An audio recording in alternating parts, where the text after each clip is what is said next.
46/2025 Abhijit Sharma Palash Ranjan Barua versus Union of India আজি দ্বিতীয়টো শুনানি আছিলে। আজি শুনানি কালত আমাৰ উকিল কমল নয়ন চৌধুৰী ডাঙৰীয়া যুক্তি দাঙি ধৰিলে। তেওঁলোকে চৰকাৰে ক'লে যিহেতু চাৰ্জশ্বিটখন পঢ়িব লাগিব, বৰ দীঘল চাৰ্জশ্বিট, আৰু আয়োগ এখন গঠন কৰিছে, আয়োগৰ ৰিপৰ্ট জমা দিব লাগিব। এই গোটেইখিনি লৈ অহা 13 মাৰ্চত পৰৱৰ্তী শুনানি দিছে। 13 মাৰ্চত এতিয়া কথাটো হ'ল চাৰ্জশ্বিটখন কাৰো হাততে পৰা নাই। যোনে যিয়ে উৰা বাতৰি বিয়পাই নুফুৰকে চাৰ্জশ্বিট কাৰো হাতত পৰা নাই।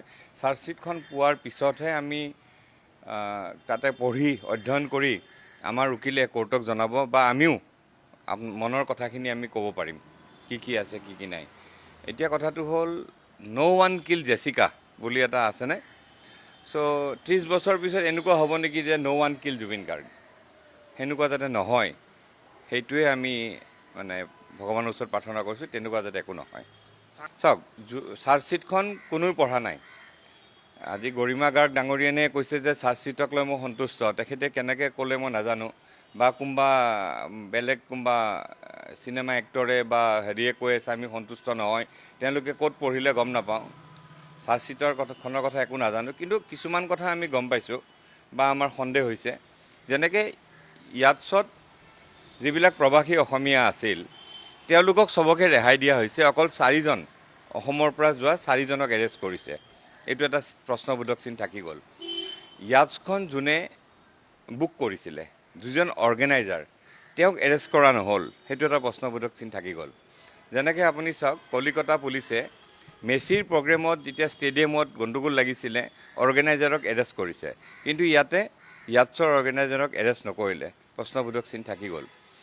আমি যদি চাওঁ তেতিয়াহ'লে যিজন PR অনুজ বৰুৱা, তেখেতক এৰেষ্ট নকৰিলে। আজি অভিমন্যু তালুকদাৰৰ কথা যদি আমি ক'ব যাওঁ, স্মাইল এছিয়াৰ, তেওঁ এজন ডাঙৰ মানুহ, মুখ্যমন্ত্ৰীৰ হাত আছে, তেওঁক এৰেষ্ট নকৰিলে। প্ৰশ্নবোধক চিন থাকি গ'ল।